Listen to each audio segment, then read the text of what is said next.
jeda Ralun, pendaftaran Duta Bahasa Provinsi Aceh 2022 kembali dibuka. Dalam kesempatan ini, nantinya Anda tidak hanya menjadi seorang Duta Bahasa Provinsi Aceh, tetapi juga mendapatkan hadiah puluhan juta bagi yang terpilih nantinya. Duta Bahasa adalah ajang pemilihan figur generasi muda yang bertugas untuk menyosialisasikan penggunaan bahasa Indonesia yang baik dan benar. Sebagai generasi muda, kita harus menjadi langkah terdepan untuk menjaga bahasa tanah air, yaitu bahasa Indonesia.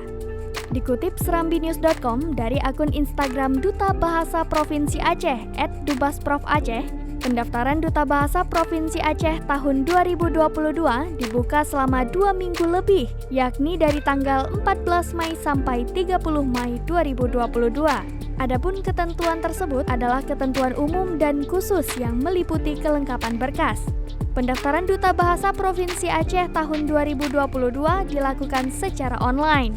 Nah, tunggu apa lagi? Bagi Anda yang ingin mendaftar menjadi Duta Bahasa Provinsi Aceh tahun 2022, berikut persyaratan yang harus dipenuhi.